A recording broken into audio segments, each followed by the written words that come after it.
프라하의 대로 그라반 거리의 군중들 사이를 뚫고 한 청년이 천천히 그의 길을 찾아 나가고 있었다. 그는 유행이 지난 검정 코트를 입고 90칼라의 둘레의 검정 넥타이를 매고 넓다란 태가 있는 검정 모자를 쓰고 있었다. 이 이상한 난데없는 사람은 찬연한 빛깔의 꽃을, 기다란 줄거리의 꽃을 손에 쥐고 있었다. 그는 마치 행렬에서 신성한 촛불을 들고 가는 것처럼 엄숙하게 그것을 들고 가는 것이었다. 그는 아마도 아직까지 이 거리에서 본 적이 없는 그 누군가를 찾고 있는 것 같았다. 아주 젊은 일단의 청년들이 거리의 모퉁이에 모여 있어서 황홀하게 이 꽃을 든 사람을 바라보고 있었다. 저건 라이너 마리아 릴케야. 그들 중의 하나가 이렇게 소근대자 모두 행복한 듯이 미소를 짓는 것이었다. 이것은 슈타이너 프라그라는 그 당시의 어느 관찰자에 의해 쓰여진 20살 때의 릴케의 설명이다. 릴케의 편지를 매우 많은 이 편지들은 연상의 여성들에 대한 정열의 발로였는데 읽을 때에도 그가 어머니 자식이었고 또 한 번도 그것에서 벗어난 적이라곤 없음을 느끼지 않을 수가 없다. 그의 어머니가 그로 하여금 학교에 가기까지 완전히 계집애의 옷을 입히고 그리고 심지어는 그 후에도 그가 어린 소피, 그 여자의 귀여운 어린 딸, 어린 소피가 되곤 했을 유희를 그와 함께 함으로써 그를 길렀다는 이야기를 안다면 그저 반발할 뿐이며 미시건의 산림지대에서의 초기 유년 시절을 그린 해밍웨이의 이야기에 눈을 돌리기 마련이다. 그러나 릴케는 아주 야릇한 일종의 강인성을 가지고 있었다. 즉 자기 자신의 고통을 받아들이고 그것을 변형하고 그것을 창조회로 들여놓는 보들레로와 같은 능력 말이다. 릴케의 아버지는 강한 군인의 전통을 가진 가문의 오스트리아인으로서 꽤 높은 지위에 있는 철도 국원이었다. 그런데 그 자신의 군역은 병약 때문에 좌절되었던 것이다. 그는 자기의 아들이 육군 장교가 되기를 희망했다. 그래서 나이 11살의 라이너는 그의 어머니의 치마폭에서 떠나 성 필텐시의 유년 학교에 보내어졌던 것이다. 그때까지 그는 다른 아이들과 어울리는 법이 거의 없었다.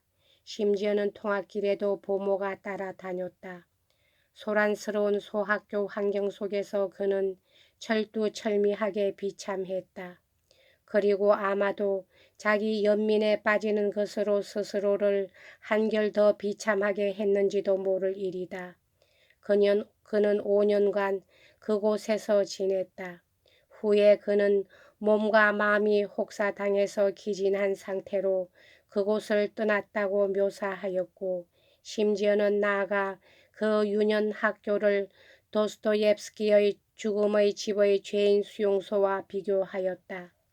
어느 쪽이건 간에 유년 학교 경험의 급작스런 가혹성이 그에게 이보다 해를 더 끼쳤는지의 여부를 말한다는 것은 불가능하다. 드디어 16살에 그는 건강상의 이유로 혹은 그가 도망쳤다는 전술도 약간의 진실성을 품고 있는지도 모르나 유년 학교에서 벗어날 수 있었던 것이다. 그는 잠시 동안 린스의 상업학교에서 공부하였는데 우량한 학생이었던 것 같다. 그리고 나서 변호사 영업을 상속시키려는 의도의 아저씨의 제언으로 법률을 공부하기 시작했다. 아마도 릴케는 단순히 자신의 생활비를 벌 필요성에서 벗어나려는 방편으로 그의 교육비를 대주겠다는 아저씨의 제의를 받아들였던 것인지도 모를 일이다. 하여간 유년 학교에 있었을 때보다 프라그 대학에서 그는 훨씬 행복했던 것처럼 보인다. 그 생활은 그에게 글을 쓰기 위하여 그가 원했던 시간의 여유를 주었던 것이다. 그 당시까지에 그는 시인이 되려고 하는 결정을 하였었다. 그는 항상 어린이였을 적부터 아무 것이나 이것저것 적어보곤 하였던 것이다. 그리고 그의 양친도 일찍부터 그를 북돋아 주었다.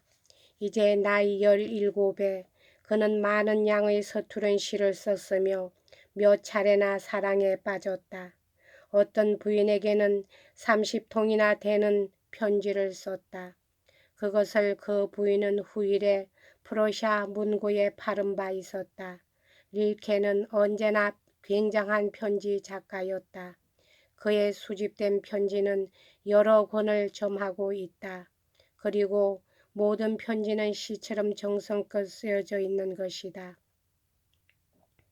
젊은 릴켈에 있어 주의할 만한 일이란 그가 시에 있어서 뛰어났다든가 하는 데 있는 것이 아니다. 혹시 그가 25살에 죽었었다면 그를 기억할 사람은 아무도 없을 것이다. 그가 그렇듯 철저하게 자기 자신을 시인구시를 하도록 극적으로 만들었다는 사실이 주의할 만한 일인 것이다. 릴케의 일생은 자기 창조의 눈부신 신뢰이다. 그는 그의 초기 작품이 특별한 재능을 보여주지 않은 사실에 있어 그의 위대한 동시대인 시벨리우스와 같은 바 있다. 그리고 젊은 릴케를 그가 프라그에서 어울려 지냈던 다른 청년 시인과 작가에게서 구별하기엔 특출한 식견의 소유자를 빌려야 했을 것이다. 그의 시의 첫째 권은 그가 19살 때에 나왔다. 그것은 자비로 출판되었던 것이다. 그가 병원과 단체에 보냈던 야생의 버섯이라고 불린 이상한 잡지도 그러했던 것이다. 그 마지막 생각에는 셀리적인 불안한 이상주의가 있다. 민중을 위한 노래를 써서 무상으로 주겠다는 것이다. 그는 다음의 몇 년 사이에 더 많은 권수의 시를 출판했다. 1년에 평균 한 권으로 22살 때 그는 덴마크의 소설가 야콥센의 작품을 발견하고 특히 조이스의 젊은 예술가의 초상화의 19세기판의 일종인 닐스 리네에 의하여 영향을 받았던 것이다. 릴케는 자기 관과 시인관에 있어서 확정을 필요로 하지는 않았다. 그러나 야콥센은 소설이 그에게 또한 경고를 주었던 것이다. 닐스의 어머니는 언제나 꿈나라에 살며 현실은 자기에겐 너무나 가혹하고 거칠다고 생각하는 보바리 부인의 모습이다. 그 여자는 자기의 아들을 시인으로 만들겠다는 생각으로 키운다. 우리는 왜 릴케가 그렇듯 강렬하게 충격을 받았는지를 이 책을 보면 알 수가 있다.